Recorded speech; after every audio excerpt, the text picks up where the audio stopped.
Hi, my name is Nicholas Sanders. I'm making this video for my senior project, which is on law enforcement. My mentor is Austin Miller, who is a local police officer, and he has taken time out of his days to help me research information about law enforcement and has agreed to let me interview him. Hi, Miller. Thank you for letting us come by. We just got a few questions for you. My first question: what is your mindset when stopping a vehicle or going to domestic call? Well, in any call, we're trying to think steps ahead. Situations develop really fast. They can change real fast. And domestics are very emotional. It's usually husband and wife or family members. They're fighting together, so it could be emotional. We make really bad decisions. We can make bad decisions, and we make really fast decisions when emotions are high. So we try to stay vigilant, but we also have to be approachable. When dealing with two individuals that are fighting, do you have to worry about people around you? Sometimes onlookers might be the people that actually started the fight. They might have egged it on. They might have been the aggressor. So we always have to be looking out in that crowd. Also, the people's friends that are involved in the fight, they might be in the crowd. And when I go to arrest or I go to break up a fight, they might retaliate and jump on me. So we always have to be cognizant of who's around us when we think it's just right in front of us, and someone could jump up on our back and we're piggybacking them around trying to fight with two people. So. How do you shut off everything when you get home from events you faced at work? That's a good question. We all have different ways to decompress when we come home from shift and we've seen bad things or done something that we didn't want to do, but we were forced to do. So some people go to family. Some work out. I like to coach wrestling. I work out. I run. I play my Xbox like any other 25-year-old might play. And I hang out with my 3-year-old daughter. So that's what I do. When I come home and I want to forget about what I might have seen at work that day, those are the things that I'll do. Everybody does something different. What type of weapons do you have with you daily? Well, generally just as a police officer, law enforcement in particular, we carry a lot of the same stuff. Now different agencies might pick different stuff for their officers to specifically carry. Like from a sheriff's office to a police department, they might carry something just a little different. What I carry on a daily basis, I carry my issued sidearm, which is a .40 caliber pistol. This is my sidearm. I'm not going to take it out. I carry a tourniquet. A tourniquet is we can use on ourselves. We can use it on another person. What this does is this stops bleeding. So if someone is shot, they're stabbed, they get a really bad cut. Same with me. If I'm shot or stabbed, a lot of police officers die from bleeding out on a call where they're injured. And I can put this on, I tighten it up, and I crank it down real tight, and it'll stop the bleeding. So that's why I carry these. These are really cool tool that can save a lot of lives. I carry extra ammunition. These are my magazines. Carry extra ammo. This is my pepper spray. Most police officers carry pepper spray. It might just be different brands. They all hurt the same. Basic pair of handcuffs. I carry one pair of handcuffs based on my job. I usually don't need more. Some police officers carry more pair of handcuffs. An asp or a baton. This is my baton.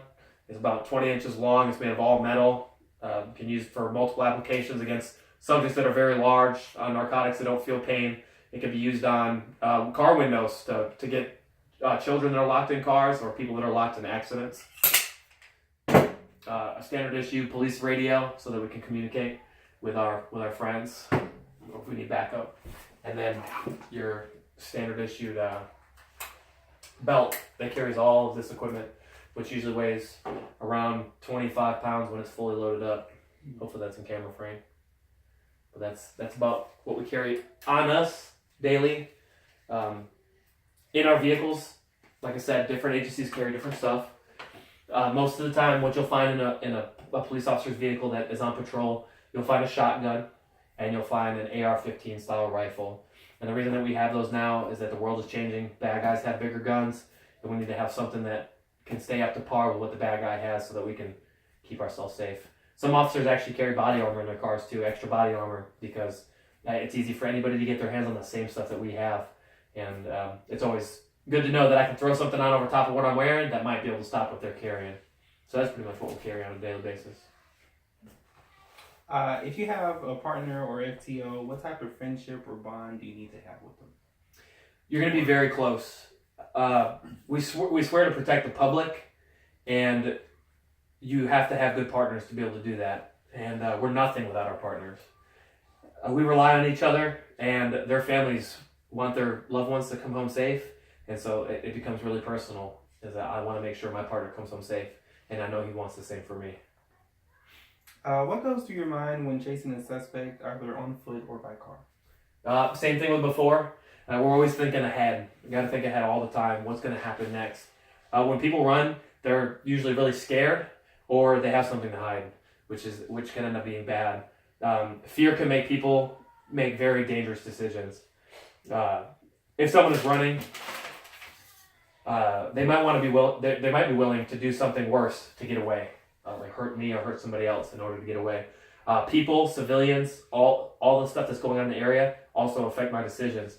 If bad guy is running or bad guy's running in a car, I might not be able to chase him because I might put other people at risk just chasing him.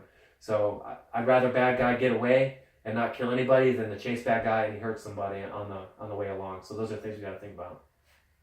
How do codes help on any call? Officer safety. People may not need to know what we're saying out on the call or what's being said to us. It could be information that could set somebody off. It could be, telling it. They might say they have a warrant right out on our on our radios that we carry on our shoulders, and they might run, and then we're in the next question. They're running away from us because they don't want to get arrested. It might be something that puts us in harm's way, just based on what they're saying. Sometimes they make notifications over radio of what's happening on the call, and we might be actually addressing a family member about that person, and that person might have passed away. And you can imagine trying to break the news to somebody, and it comes over the radio before you can say it, and then people can get aggressive when they're told that a loved one has passed away, and we want to try to beat them to that punch, and hopefully do it in a way that can help them to grieve, because those are some of the worst things that we do. So that's the reason we use codes. It can be officer safety, and sometimes people just don't even know what we're talking about for general public sake.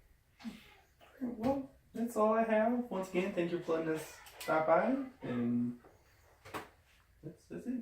Absolutely. Thanks. Thank you.